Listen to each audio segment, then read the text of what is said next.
네, 반갑습니다. 네, 오늘은 세상에 잘 알려지지 않은 그러나 세상을 좌지우지하는 세계의 비밀 결사 조직들에 대해서 한번 살펴보고자 합니다. 근데 이 세계의 비밀 조직들은 워낙 은밀하게 진행되고 또 활동하기 때문에 우리가 처음 들으면 좀 어렵게 느껴질 수가 있어요. 그래서 어렵기 때문에 유튜브 채널을 통해서 좀 들어보시면, 여러 번 들어보시면 좀 이해가 되실 것입니다. 많은 사람들이 음모론점으로 취급하는 이 비밀 조직들은 대외적으로든지 내적으로든지 분명히 활동하고 있으며, 오늘은 이 조직들이 어디에서부터 왔으며 이들의 목적은 무엇인지, 그리고 이들이 어떤 분야에서 활동하고 있는지 알아보는 시간을 한번 가지도록 하겠습니다. 자, 요한계시록의 예언을 한번 읽어보겠어요. 계시록 13장 1절에 내가 바다의 모래 위에 서서 보니 바다에서 7머리와 10뿔을 가진 한 짐승이 일어나더라. 그의 뿔들 위에는 10개의 간이 있고 그의 머리들 위에는 신성모독하는 이름이 있더라. 이렇게 기록이 되어 있어요. 그리고 13장 3절에 또 내가 보니 그의 머리들 중에 하나가 상처를 입어 죽게 된 것 같았는데 그의 치명적인 상처가 나음에 온 세상이 놀라며 그 짐승을 따르더라. 이렇게 말씀하고 있어요. 그래서 계시록 13장에는 바다에서 올라오는 짐승에 대해 예언하는데 그 짐승이 신성모독을 하고 상처를 입어 죽게 된 것 같았는데 그의 치명적인 상처가 나음에 온 세상이 놀라며 따른다고 되어 있어요.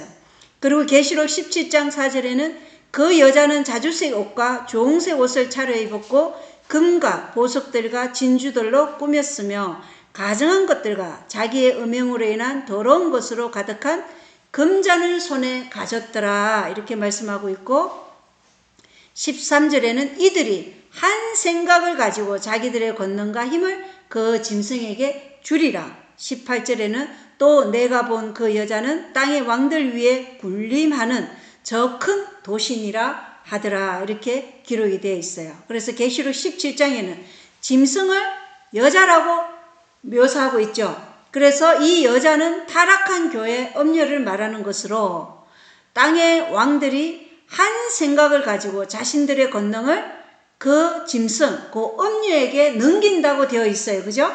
그리고 두말할 필요도 없이 이 짐승은 어디를 가리키나요? 가톨릭을 가리키는 것이죠. 땅의 왕들 위에 군림하는 저 큰 도시라고 묘사되는데, 그렇다면 이 체계가 땅의 왕들 위에 군림하는 위치까지 가기 위해 어떤 방법을 썼는지 알아볼 것입니다. 그리고 이것을 알기 위해서는 세계의 비밀 조직들에 대해 알아야 할 필요가 있는 것입니다.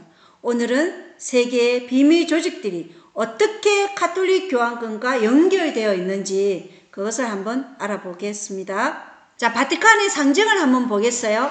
이 동전을 보면 바티칸 시국의 동전인 바티칸 리라예요. 그리고 여기에 시타델 바티카노라고 적혀진 이게 바티칸 시국이라는 것이고, 이 동전에 있는 여인이 모든 문서에서 피데즈라고 불려요. 근데 오른손에 이 여인이 뭘 들고 있어요?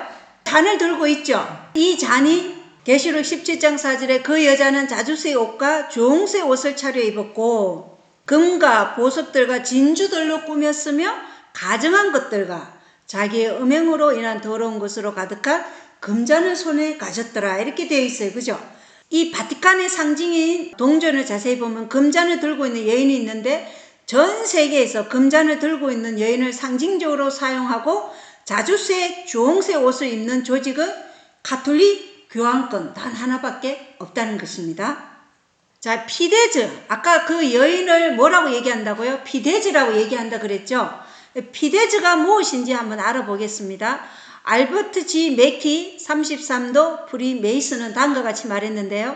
오른손은 모든 시대에 걸쳐 충성의 상징으로 여겨졌으며 고대 우리의 형제들은 피데즈 혹은 피델리티라고 불리는 신을 숭배했다. 이 신은 때로 두 오른손이 합쳐진 것으로 표현되기도 했고 때로는 두 사람이 오른손으로 서로를 잡고 있는 모습으로 표현되기도 했다. 누마는 최초로 맹세와 정직의 여신으로 숭배받는 피대제에게 바치는 제단을 세웠다. 그녀의 이름으로 한 맹세는 다른 어떤 것보다 더 불가침적으로 여겨졌다. 이렇게 알버트 G 맥키 33도 프리메이슨이 말했어요. 그래서 이 피데즈가 정직과 충성의 상징이지만 실제로는 이 피데즈라는 여신을 우상 숭배하는 것이죠. 그리고 저 충성이라는 피델리티라는 말은 프란치스코 교황이 자주 입에 담던 말이기도 합니다. 가정한 것들의 의미를 한번 살펴보겠습니다. 계시록 17장 5절에 그녀의 이마에 한 이름이 기록되어 있었는데 신비라 큰 바벨론이라 땅의 창녀들과 가정한 것들의 의미라 하였더라. 이렇게 기록되어 있습니다. 이 그녀는 오른손에 금전을 들고 있는 로마 가톨릭 음녀를 말하는 것이죠. 자, 그것이 신비라 큰 바벨론이라 말합니다. 거기에 땅의 창녀들과 가정한 것들의 의미라 이렇게 말하고 있습니다. 그래서 계시록 17장에는 타락한 개신교와 음녀인 가톨릭이 함께 큰 바벨론을 형성하고 있다는 것을 알 수 있고, 이 가정하다는 것은 우상 숭배를 한다는 것이죠. 그래서 모압과 암몬이 각각 몰렉과 금오소 신이라는 가정한 것들을 우상 숭배한 것처럼 큰 바벨론으로 형성된 땅의 창녀들과 가톨릭 음녀가 가정한 우상 숭배를 한다는 것을 말씀하고 있습니다. 그리고 계시록 18장 7절에는 그녀가 자기를 영화롭게 하고 호화로이 살았은즉 그만큼 그녀에게 고통과 슬픔을 주라. 그녀가 마음속으로 이르기를 나는 여왕으로 앉아있고 가부가 아니므로 결코 슬픔을 보지 아니하리로다 하나니. 이렇게 기록되어 있죠. 그리고 이사야 47장 8절에는 그러므로 쾌락에 빠져 염려 없이 거하며 마음속으로 이르기를 나뿐이라 나 외에는 다른 이가 없도다. 나는 가부로 앉지도 아니하며 자녀를 잃어버리는 일도 알지 아니하리라 하는 자여 너는 이제 이 말을 들을지어다. 이렇게 기록이 되어 있어요. 여기에 음녀는 마음속으로 뭐라고 얘기했어요? 나는 여왕으로 앉아있고 가부가 아니다는 것은 뭐예요? 어머니로서의 자기 밑에 누가 있다는 거예요? 자녀들이 있다는 거예요. 자식들이 있다는 거예요. 그래서 가부로 앉지도 아니하며 자녀를 잃어버린 일도 알지 아니하리라. 이 말은 곧 가톨릭 교황권이 어머니고 개신교는 뭐예요? 자식들이다. 이 말을 하고 있다는 것입니다. 그래서 어머니 가톨릭은 개신교 이 자식들을 잃어버리지 않겠다는 거예요. 그래서 여신을 숭배하면서 자신을 어머니라고 지금 말하고 있는 것이에요. 예언에서도 그렇게 말하고 있고 스스로도 자식을 잃는 슬픔을 겪지 않을 여왕이라고 말하고 있다는 것입니다. 누가요? 로마 가톨릭이요. 그래서 성경 말씀뿐만 아니라 그들이 하는 말을 보면 더 자세히 알 수 있는데 다른 교회들은 우리의 자매들이 아니라고 바티칸은 주장한다. 이렇게 돼 있어요. 다른 교회들은 우리의 자매들이 아니라고 바티칸은 주장한다. 그러면 바티칸은 뭐라는 거예요? 교회들의 어머니라는 거예요. 그리고 라틴어 추기경, 프란시스코 교황 앞에 있었던 베네딕토 교황이 라틴어 추기경인데 그 사람은 뭐라고 얘기했냐면 하나의 거룩하고 보편적이며 전 세계적인 사도교회는 모든 교회들의 자매가 아니라 어머니라는 점을 항상 명백해야 한다. 이렇게 말했어요. 자, 그렇다면 가톨릭이 비밀 조직들과 어떻게 연관되었는지 한번 알아보도록 하겠습니다. 비밀 조직들의 기원은 고대에 있던 종교들로부터 쭉 맥을 이어온 것이라고 볼 수 있는데 게리카의 비밀 조직들의 기원에서 그는 말하기를 고대의 신비로운 종교들은 바벨론으로부터 나왔고 그 종교들은 모두 범신론적이며 범신론적은 뭔지 아시죠? 모든 것 안에 신이 있다. 자연계든 우리 안에 인간 안에도 다 신이 있다는 거예요. 그래서 그게 모두 범신론적이다. 그러면 뭐예요? 유일하신 하나님을 거부하는 거죠. 대적하는 거라는 것입니다. 그리고 이집트, 인도, 페르시아, 그리스, 기타 모두가 범신론적이었다고 말하고 있어요. 여기서부터 마술, 마법, 강신술, 오컬트가 나왔고 이러한 것들은 오직 그리스도 안에서 구원이라는 교리를 무효화하려는 사상을 공유하고 있는 것입니다. 그래서 고대 신비 종교로부터 뭐가 나왔냐면 카발리즘이 나오고 카발리즘에서 영지주의가 출현하였고 영지주의에서 출발한 것이 이 템플 기사단의 핵심 사상이 되었어요. 그리고 이 템플 기사단의 사상을 누가 이어받았냐면 장미 십자회가 이어받았고, 장미 십자회의 사상을 누가 이어받았냐면 제수잇이 이어받은 것입니다. 그래서 제수잇이 프리메이슨과 일루미나티라는 조직들을 결성하였고, 그리고 제수잇에서부터 오늘날 존재하는 많은 사상들과 조직들이 생성되었는데, 공산주의 사상인 마르크스주의와 미국과 유럽의 비밀 결사들, 정치적 결사들도 국제금융 그리고 세계교회 협의회도 제수잇 계열에서 나왔다는 놀라운 사실을 우리가 볼 수 있어요.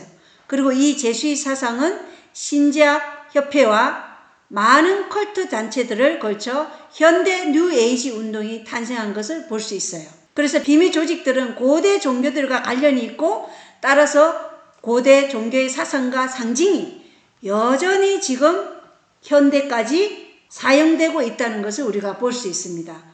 자, 고대 종교들에서 고대의 신들은 각 나라에서 여러 가지 이름으로 불렸는데, 하늘의 왕 니무롯이라고 되어 있죠. 도표에 보면. 그리고 이교 메시아 담무스. 담무스는 니무롯의 아들이에요. 그 아들을 메시아라고 얘기하는 거예요.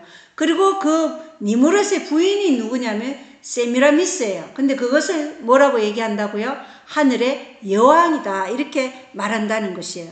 그런데 이 하늘의 왕 니무롯, 그리고 이교 메시아 담무스, 하늘의 여왕 세미라미스를 각 나라들이 서로 다른 이름으로 불리우고 있지만 다 이 니무롯과 담무스, 세미라미스를 숭배하는 것이다. 이것을 우리가 알 필요가 있다는 것이에요.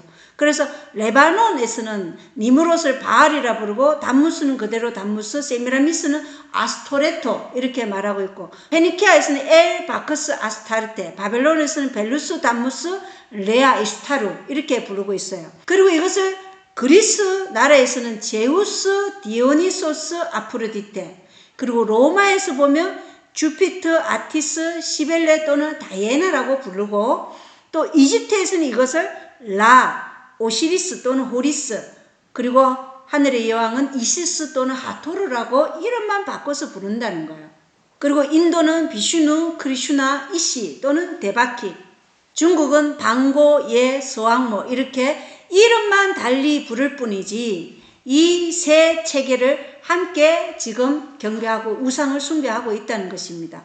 그런데 로마교는 이 니무롯 담무스 세미라미스라는 아버지와 어머니와 아이를 모방하여 아버지와 아들과 성령 하나님의 삼위 하나님에서 성령 하나님을 빼고 여기에 무엇을 넣었어요? 여성성을 넣을 필요가 있죠. 그래서 누굴 넣었어요?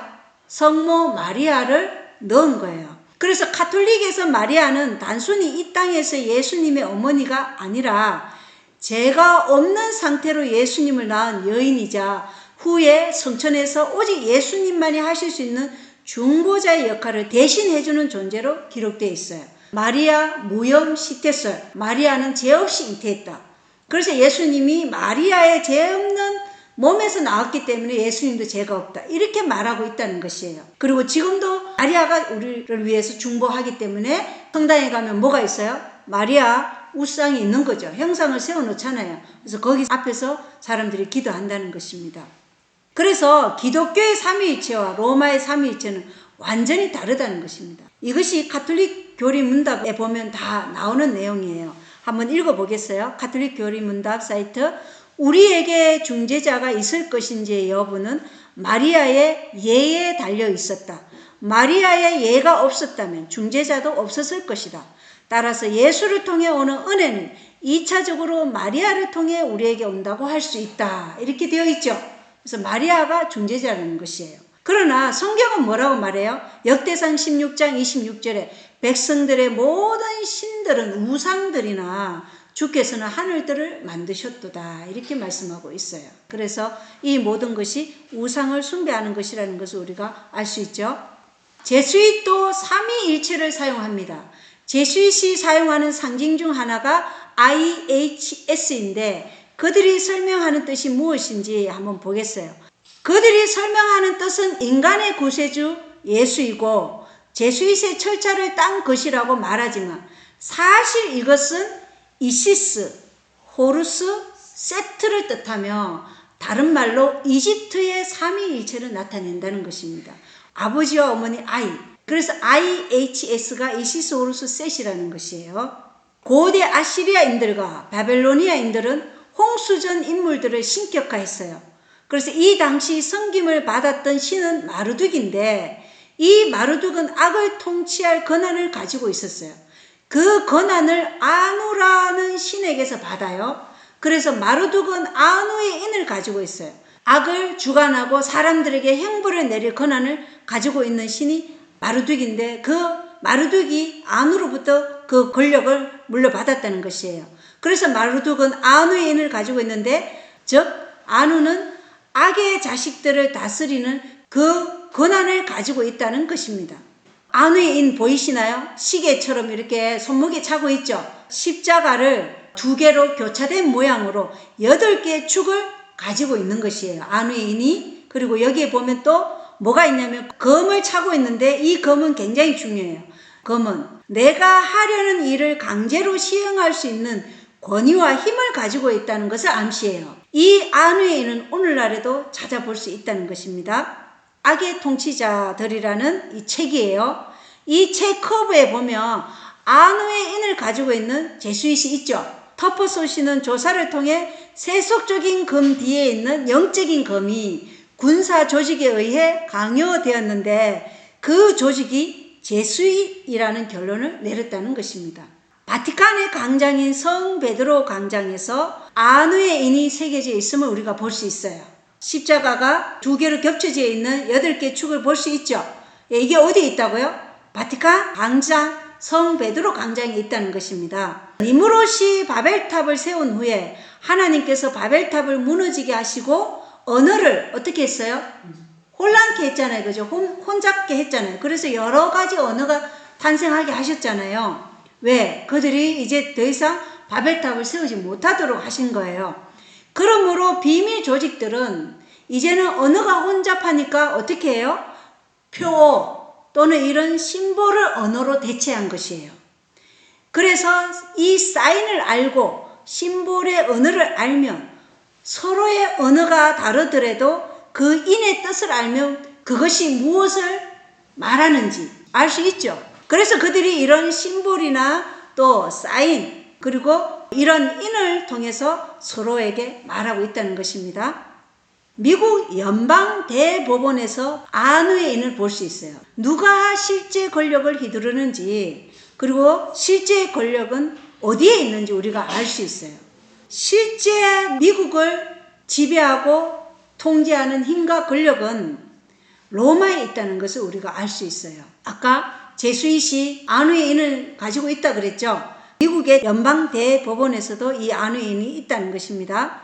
아누의 인은 세계 경제 포럼의 창립자이자 회장인 클라우스 슈밥이 입고 있는 옷에서도 찾아볼 수 있어요. 보이시죠?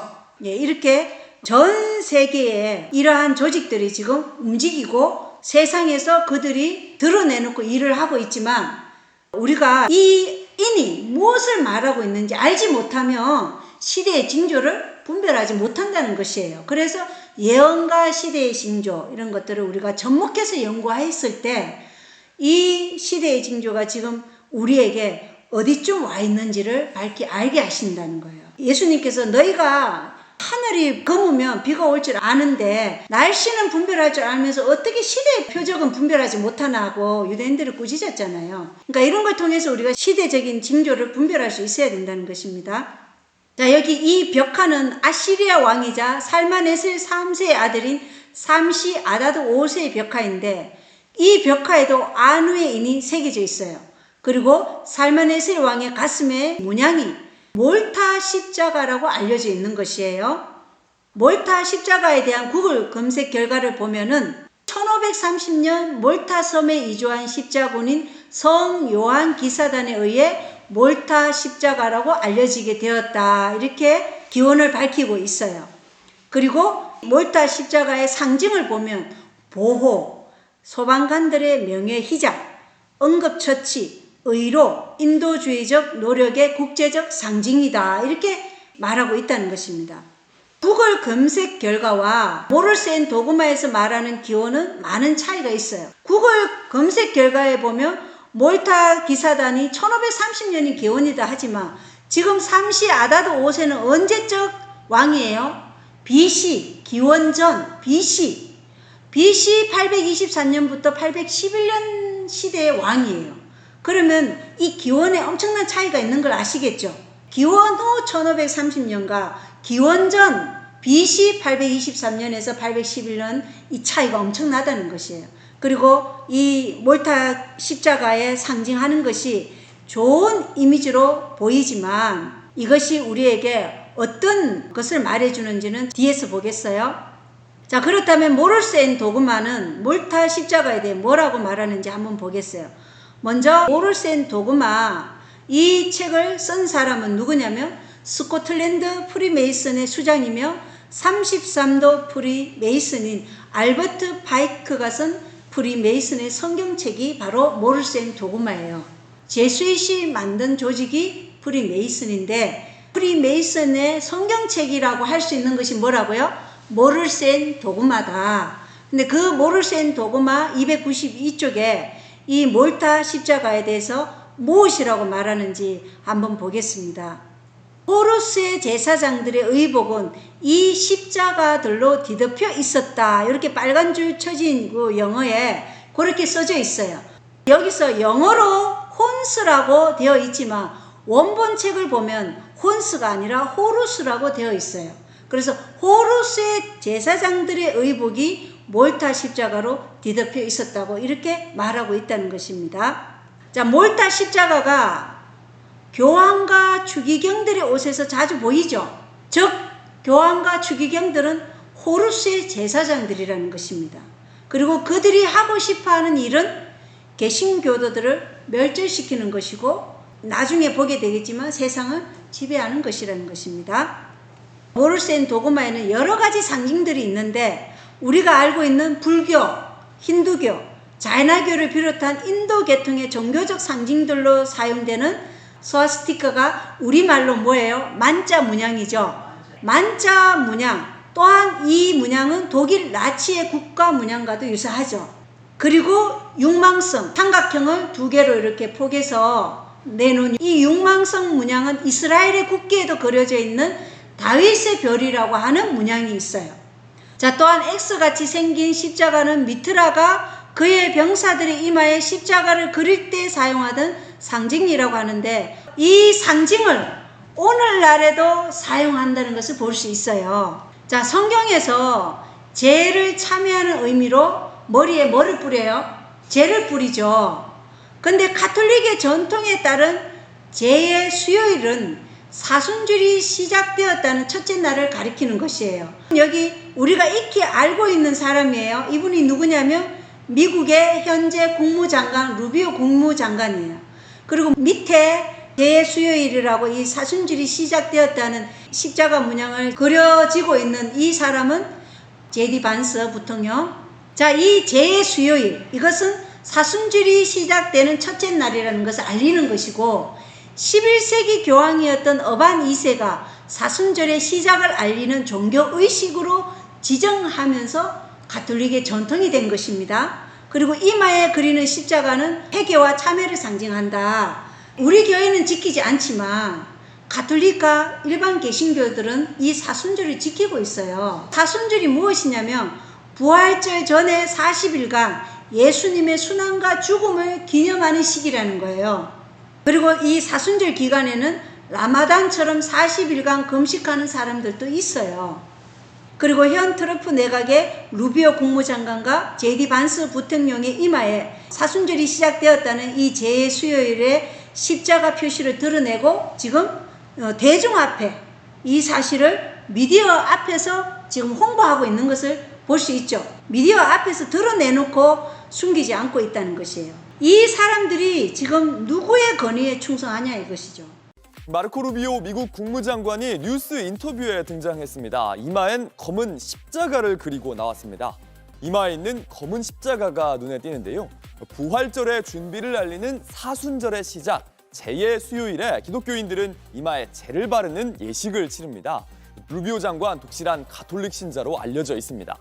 트럼프 내각의 장관들 중에 십자가로 화제가 된 건 피트 헤그세스 국방부 장관도 있습니다. 백인 우월주의와 종교적 극단주의를 뜻하는 문신을 가슴에 새긴 것 아니냐 이런 논란이 있었는데요.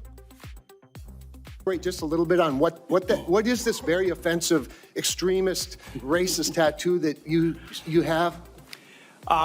It's a tattoo I have right here, Senator. It's called the Jerusalem Cross. It's a historic Christian symbol. 미트라가 그의 병사들의 이마에 십자가를 그렸잖아요. 그죠?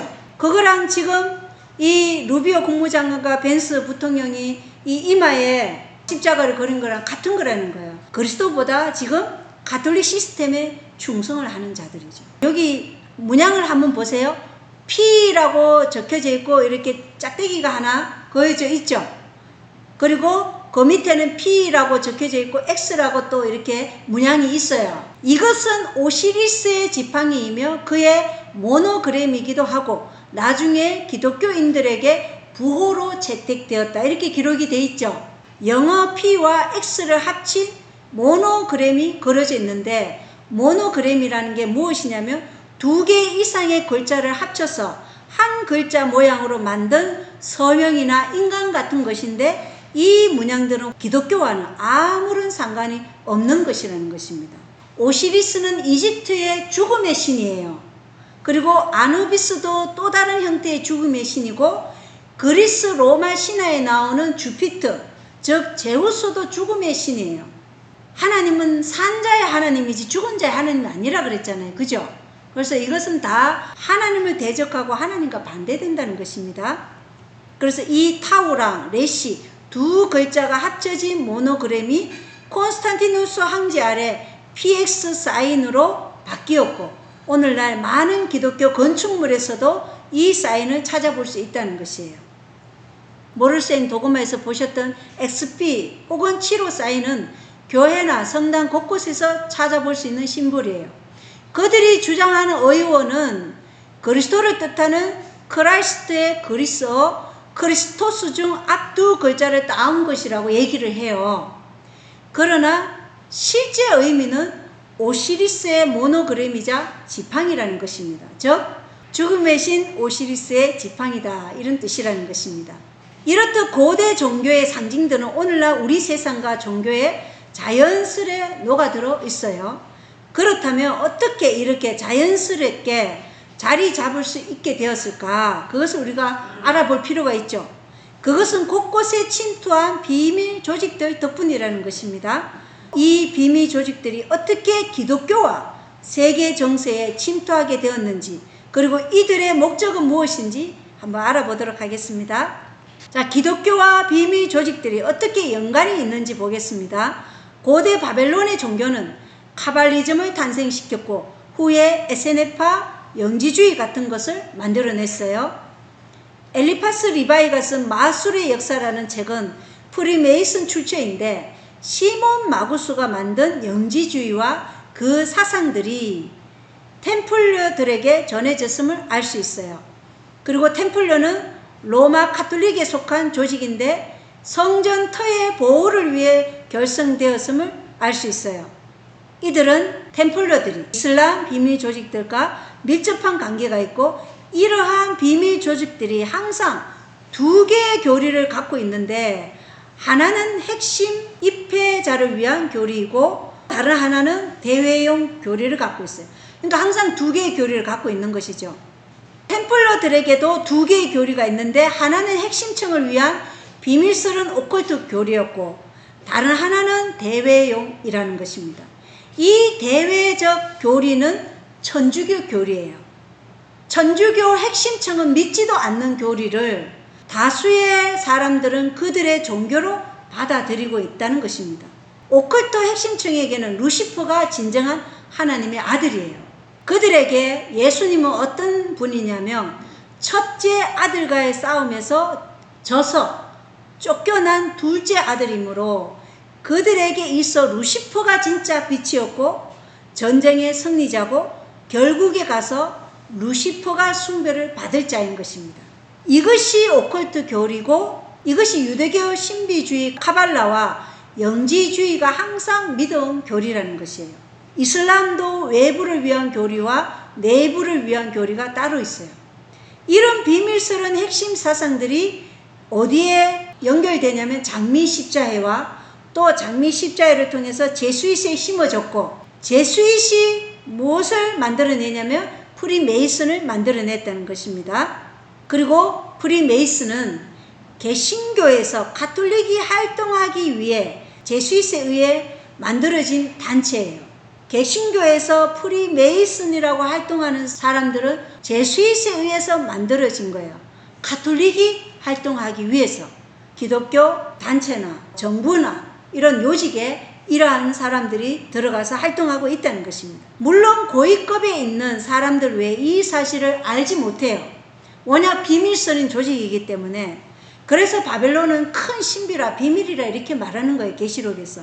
그래서 고위급에 있는 사람들 외에 이 사실을 알지 못한 채 프리메이슨들은 로마가 원하는 일들을 개신교가 행하도록 기만을 당해 일하고 있는 동안 로마는 배후에 숨어 전혀 의심을 받지 않고 있다는 것입니다. 이제 템플 기사단에 대해서 한번 알아보겠습니다. 1118년 첫 번째 십자군이 무슬림의 패배와 안디옥과 예루살렘의 함락으로 끝난 지 19년 후 위그드 파인과 더 생토메르의 고드프리가 이끄는 9명의 프랑스 신사단이 성묘 순례자를 보호하기 위한 조직을 결성했다.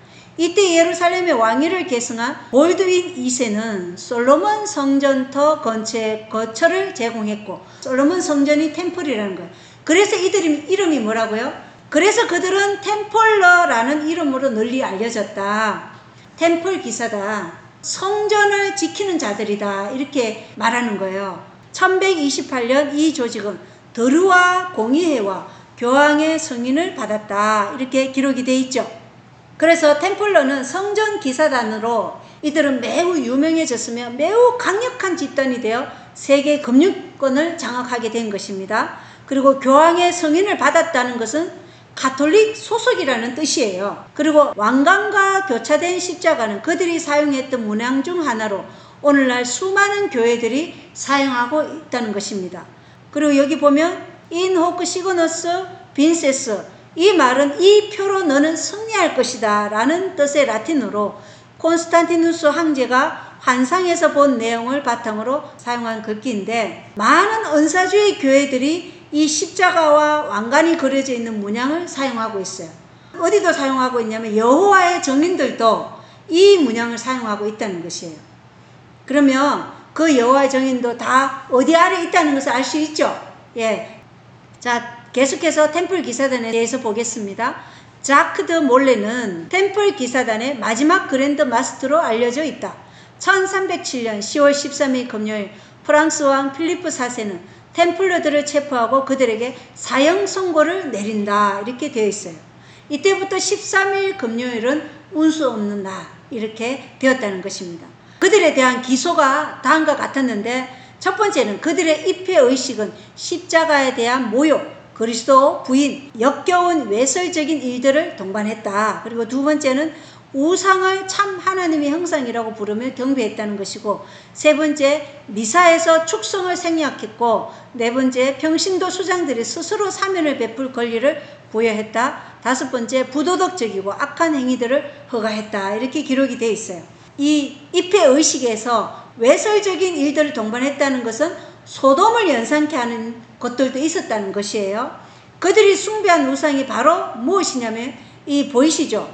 바포메트예요. 남성성과 여성성이 섞인 신이 이 바포메트예요. 그들은 십자가를 저주하고 예수님을 짓밟고 바포메트에게 충성을 맹세하며 부도덕적이고 악한 행위들을 했다는 것입니다. 이것은 그 당시에 매우 심각한 범죄였으므로 그들의 지도자는 사형 선고를 받았지만 이 조직이 사라졌느냐? 그렇지 않다는 것입니다. 사라지지 않았다는 것이에요.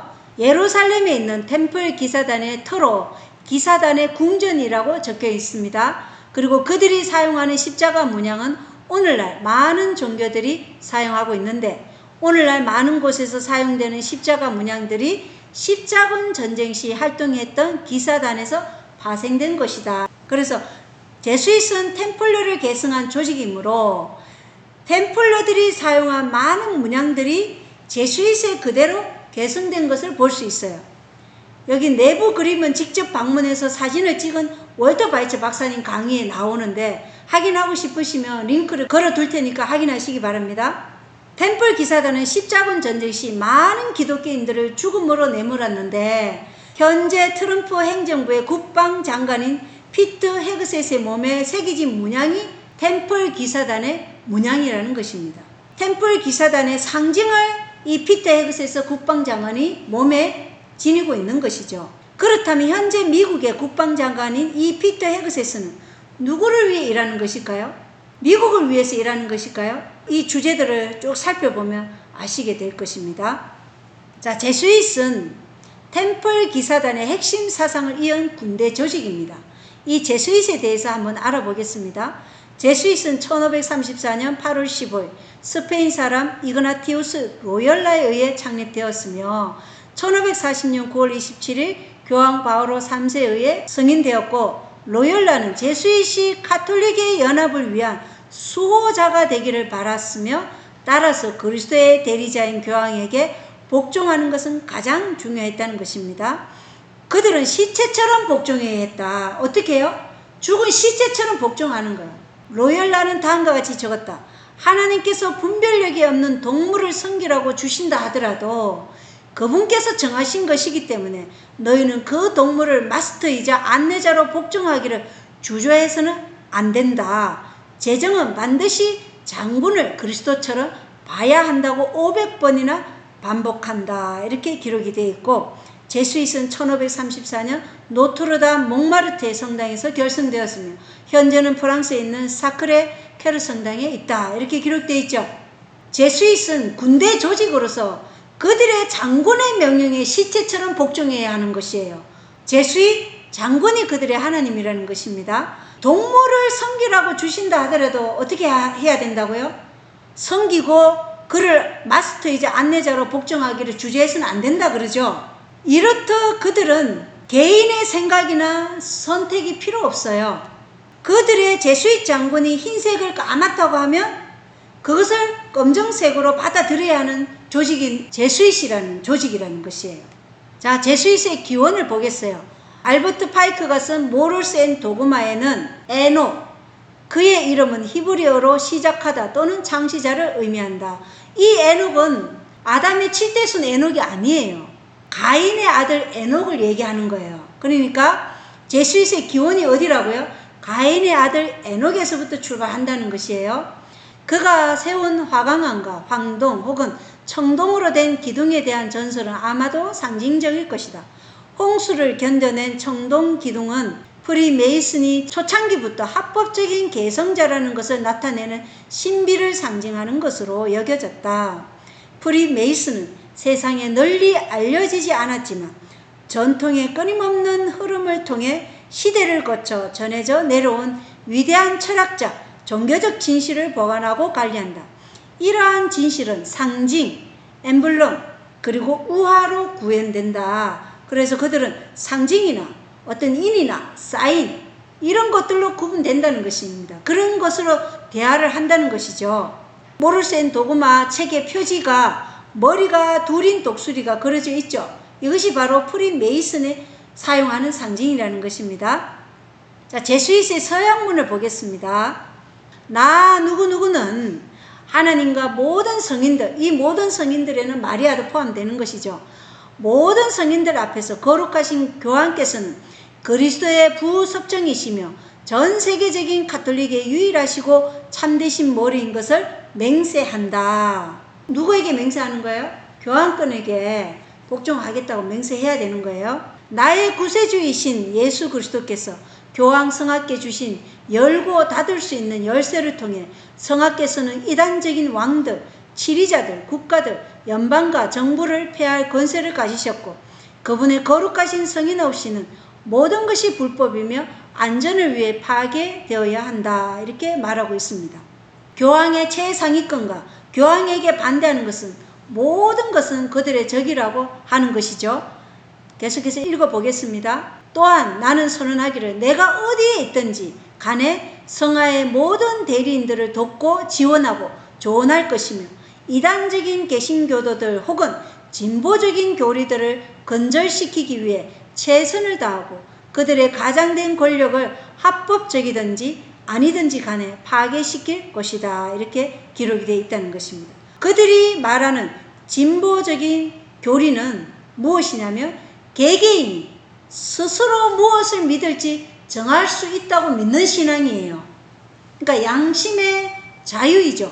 내가 무엇을 선택하든지 그것은 내 자유라는 것. 이것이 진보적인 교리예요.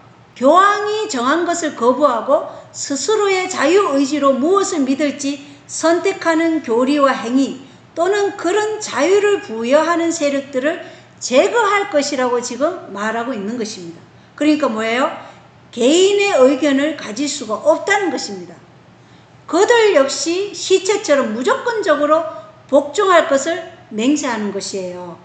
그리고 지시받은 대로 이러한 개신교도들과 진보주의자들을 철저하게 건절시키겠다고 지금 맹세하는 것을 볼 수 있어요. 계속 읽어보겠습니다. 세계 어디로 나를 보내든지 나는 복종할 것이다. 나는 나 자신의 의견을 가지지 않고 시체처럼 복종할 것을 약속한다. 나는 기회가 주어진다면 지시받은 대로 엄밀하든지 공공연하든지 이단자 개신교도들 진보주의자들을 지구상에서 근절하고 박멸하기 위해 그들을 상대로 전쟁을 일으킬 것이며 이 파렴치한 이단자들 성별, 나이, 정황을 불문하고 그들을 목매달고 때리고 끓이고 살가죽을 벗기고 산채로 묻을 것이다. 이 저주스러운 종족을 영원히 멸절하기 위해 그들의 여인들의 배를 찢고 그들의 유아들의 머리를 벽에 눌러 으깰 것이다. 이것이 제수잇의 서약이라는 것이에요. 제수잇의 서약하는 즉시 그들 역시 시체처럼 무조건적으로 제수잇의 장군의 명령에 복종할 것을 맹세하고 지시받은 대로 이러한 개신교도들 진보주의자들을 철저하게 건조시키겠다고 맹세하고 또 엄밀하게든지 공공연하게든지 합법적이든지 아니든지 간에 무조건 하겠다고 지금 맹세하는 것이죠. 수단과 방법을 가리지 않는 잔인무도한 조직이 바로 제수잇 조직이라는 것입니다. 이 지구상에서 가장 악한 조직이라고 할 수 있어요. 실제로 그들은 왈데스인들의 아이들을 그 부모들이 보는 앞에서 그 아이들의 머리를 돌에 쳐서 죽였던 그런 기록들을 알 수 있어요. 자, 제수잇의 입회와 극비 선서를 보겠습니다. 너희들은 평화로운 공동체들, 지방들과 국가들 사이에 질투와 정오의 씨앗을 교활하게 심고 그들이 피를 흘리는 행위를 하도록 부추겨서 서로 전쟁에 휘말리게 하며 독립적이고 번영하며 예술과 과학을 발전시키고 평화의 축복을 누리고 있던 나라에서 혁명과 내전을 일으키도록 가르침을 받았다. 전투원들과 같은 편을 취하고 공개적으로는 너희들이 연관되어 있는 것을 반대하는 편에서 활동하고 있는 너희들의 형제 제수잇과 비밀리에 협력하는 것은 최종적으로 교회만이 이득을 얻는 조항들을 평화조약에 넣을 수 있는 길이며 결과가 수단을 정당화한다. 이게 제수잇의 원칙이에요. 결과가 수단을 정당화한다. 그를 보면은 제수잇들끼리 싸울 때가 있으나 일부러 그러는 것이고 크게 보면 서로 같은 편이지만 그들의 목적을 달성하기 위해 서로 다른 편에 들어가 싸우는 것처럼 보이게 하는 것이죠.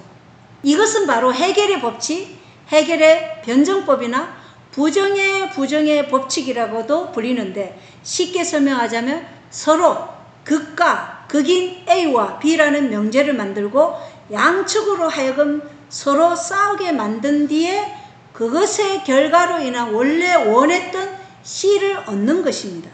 그렇게 양편에 들어가 분란을 조장하여 싸우도록 만든 뒤에 평화조약에 교회가 이득을 볼 수 있는 조항들을 넣어서 세력을 불리는 것입니다. 그래서 많은 나라들이 제수잇을 싫어했어요. 심지어 카톨릭 국가에서조차 제수잇이라면 진절머리를 쳤을 정도였어요.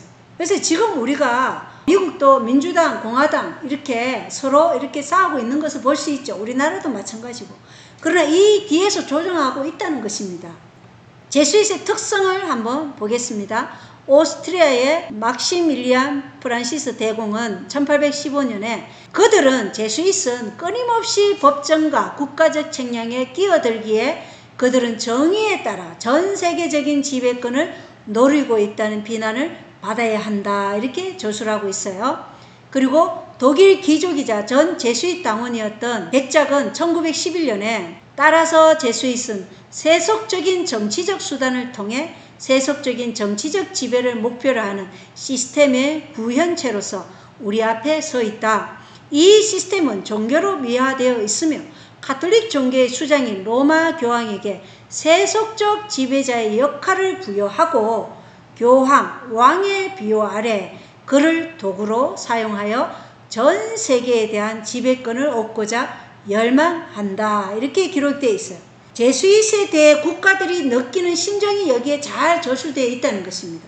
그리고 그들이 원하는 것이 무엇인지 보시면 전 세계에 대한 지배권을 얻고자 열망하는 것이 제수잇이 열망하는 것이라는 것을 알 수 있어요. 크라울리가 쓴 글이에요. 내 의견상 만약 이 나라 미국의 자유가 무너진다면 그것은 로마 카톨릭의 제수잇 신부들의 엄밀한 공작에 의해서일 것이다. 이는 그들이 시민들과 종교의 자유에게 가장 교활하고 위험한 적이기 때문이다. 그들은 대부분의 유럽 전쟁을 선동했다, 이렇게 기록되어 있어요. 그리고 제수잇에 관해 모스라는 사람은 이 요원들은 누구인가? 그들은 대부분 제수잇인데 교회의 조직으로서 그들의 교활함, 이중성, 그리고 도덕적 원칙을 완전히 상실한 점은 전 세계적으로 널리 알려져 있다. 이 조직은 기만술이 매우 뛰어나 가톨릭 국가들, 심지어 이탈리아 본국에서도 이들을 더 이상 견딜 수 없어 이 조직의 억압을 필요로 했다, 이렇게 기록되어 있다는 것입니다. 가톨릭 국가조차도 이 조직의 억압을 필요로 했다는 것입니다. 너무 잔악한 세력이었기 때문에 그렇다는 것이죠. 자, 제수잇의 특성, 이 SS는 뭐냐면 수츠 슈타펠의 약으로 나치 친위대를 나타내는 거예요. 독일 나치 친위대 SS. 이 SS는 독일 나치 친위대는 제수잇의 원칙에 따라 힘너에 의해 조직되었다. 이그나티우스 로열라가 규정한 복무 규칙과 영적 수행은 힘너가 주의 깊게 모방하려고 노력한 모본이었다. 절대적인 복종이 최고의 규칙이었으며 모든 명령은 아무런 이견 없이 설명되어야 했다라고 에드먼드 파리 253쪽에 기록되어 있다는 것입니다. 세계 제2차 대전 당시 나치 친위대가 한 일을 보면 제수잇이 어떤 조직인지 조금 더 이해할 수 있겠죠. 자, 이제 제수잇 조직의 목적이 무엇인가를 우리가 알 수 있어요. 첫 번째가 세계 지배라는 것입니다. 여기서 가톨릭과 비밀 조직의 연결점을 확실히 볼 수 있다는 것입니다. 가톨릭의 신학자이자 스콜라 철학자인 토마스 아퀴나스는 다음과 같이 말했어요. 교황은 신성한 권리를 통해 세상의 최상위권을 가진 왕으로서 영계와 속세의 권세를 가졌다. 그러니까 교황이 영적인 것과 세속적인 세상의 권세를 다 가졌다는 것입니다. 로마의 교황은 교황청 정부의 수장으로서 지구의 모든 정부들 위에 절대적 통치권과 재산권을 주장한다라고 기록되어 있다는 것입니다. 이 모든 출처는 권위 있는 저명한 출처예요. 일반 사람들이 기록한 글이 아니라는 것입니다. 그리고 1550년 교황 율리오 3세는 전 세계적인 정치적 권세에 대한 그의 소유권을 그가 새로 발행한 동전을 통해 선포했는데 그 동전에는 다음과 같이 적혀 있었어요. 나를 섬기지 않는 나라와 왕국들은 멸망할 것이다. 이렇게 기록되어 있어요. 교황 율리오 3세가 말한 것은 뭐예요? 교황을 섬기지 않는 나라와 왕국들은 다 멸망할 것이다. 그래서 이 제수잇 조직의 목적이 뭐라고요? 세계 지배라는 것입니다. 자, 또 보겠습니다. 그리스도의 부섭정으로서 교황의 최상위 통치권에는 모든 기독교 국가의 왕들을 폐할 권리가 있다. 이렇게 헨리 매닝 추기경이 말했어요. 모든 기독교 국가의 왕들을 폐할 권리가 누구에게 있다는 거예요? 교황에게 있다는 것입니다. 교황에게. 그리고 요한복음 19장 19절에는 성경이 말하는 그리스도의 십자가에 걸린 폐에 써여진 말이 있죠. 그래서 요한복음 19장 19절에는 나사렛의 예수 유대인들의 왕 이렇게 우리가 성경에서 읽을 수 있어요. 그런데 로마 카톨릭의 십자가에 쓰여진 말이 있는데 영어로 INRI예요. 이 글자를 웨스트 사전에서 말하는 뜻은 나사렛 예수 유대인의 왕이에요.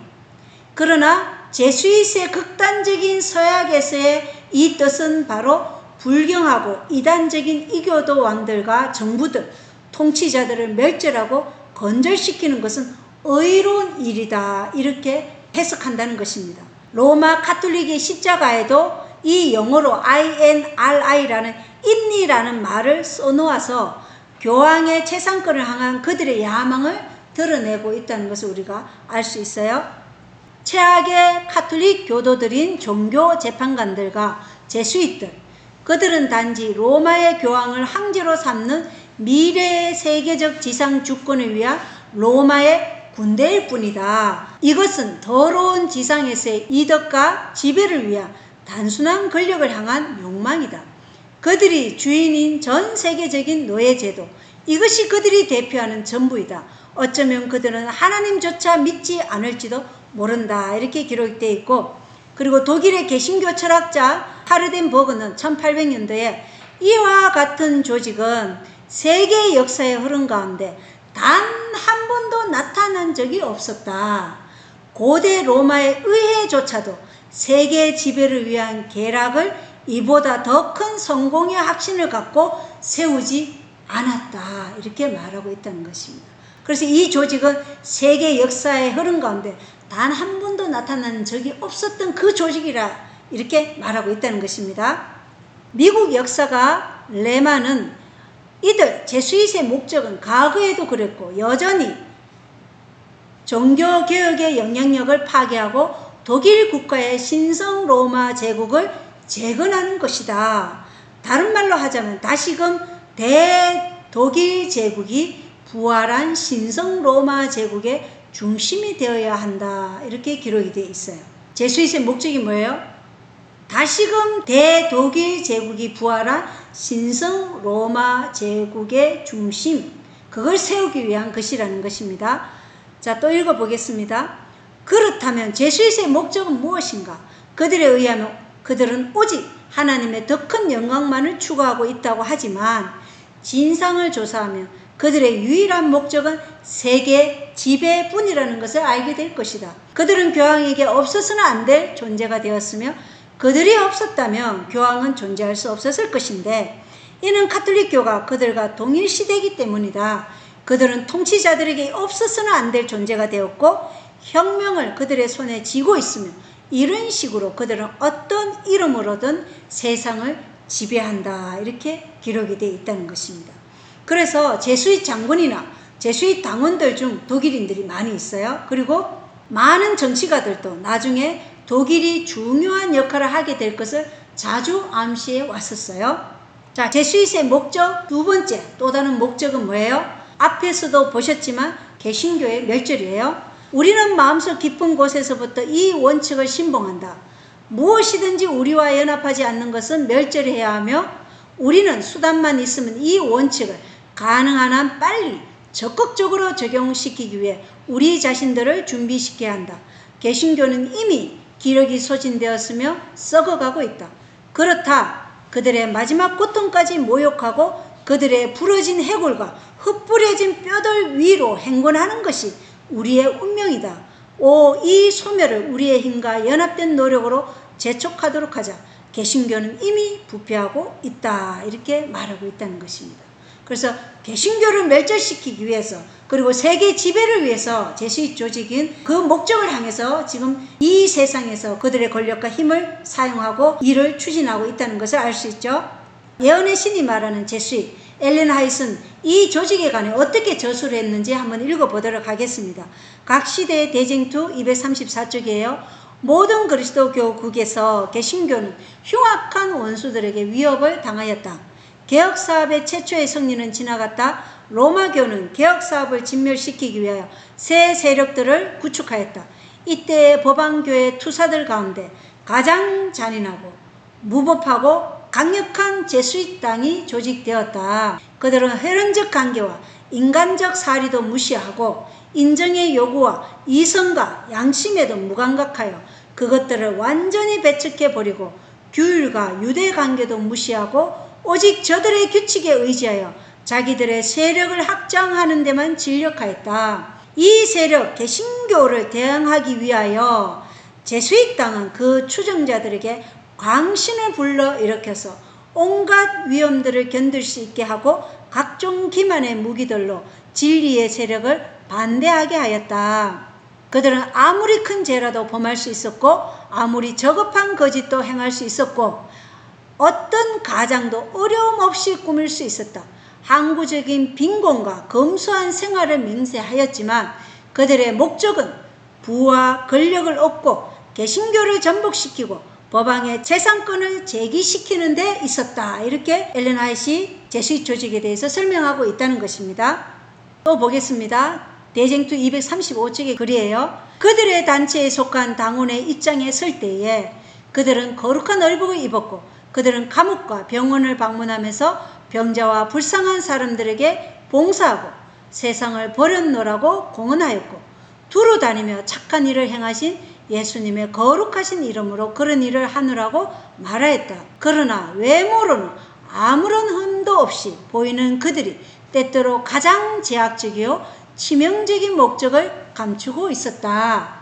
목적이 수단을 정당화시킨다는 것이 그 단체의 근본 원칙이었다. 아까 제수잇도 뭐예요? 결과가 수단을 정당화시킨다고 얘기했죠. 그리고 이 원칙에 의하여 거짓말, 도덕질, 거짓 증거, 암살 같은 것도 그것이 교회를 이롭게 하는 일일 때 용서받을 수 있는 일일 뿐만 아니라 오히려 칭찬받을 만한 일이 되었다. 그래서 결과가 수단을 정당화하기 위해 악행을 많이 저질렀거나 세간의 평가가 좋지 않은 이들도 비밀 조직의 일원으로 임명되거나 이들을 위한 성대한 장례식이 치러지거나 하는 경우가 많이 있어요.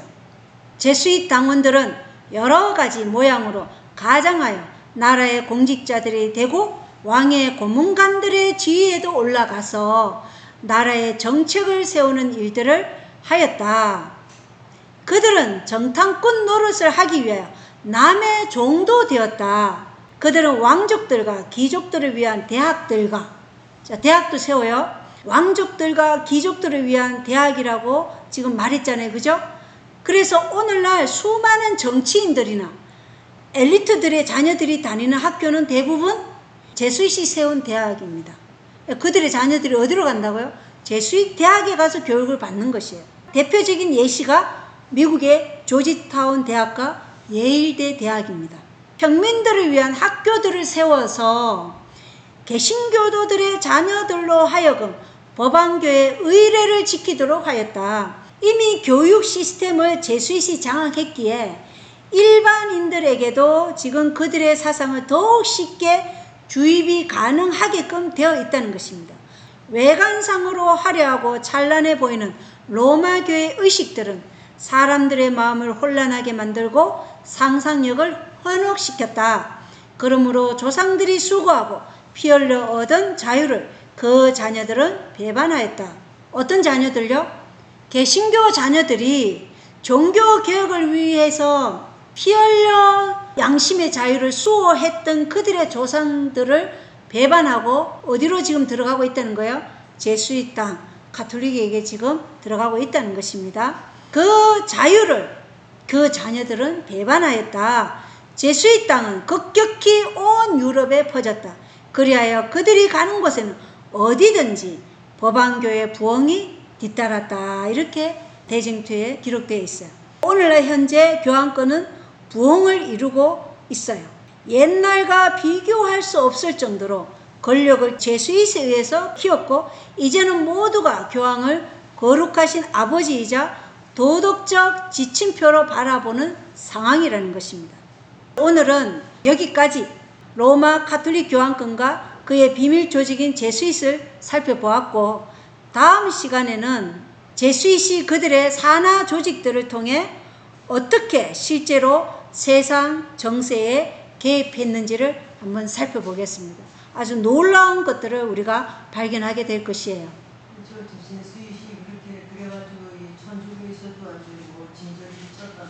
그 진저리를 쳤다는 게 교황권의 얼굴 마담은 흰 교황인데 실제로 그 흰 교황을 조종하고 지배하는 세력은 검은 교황 제수잇이라는 거예요. 이 군대 조직이 교황권을 내세워서 배후에서 일을 하고 있다는 것입니다. 그것을 우리가 다음 시간에 살펴볼 것이고 그 제수잇 산하 조직들이 어떻게 이 세상의 정세에 개입하고 있는지 우리가 다음 시간에 한번 살펴보도록 하겠습니다. 오늘 말씀 마치겠습니다. 감사합니다.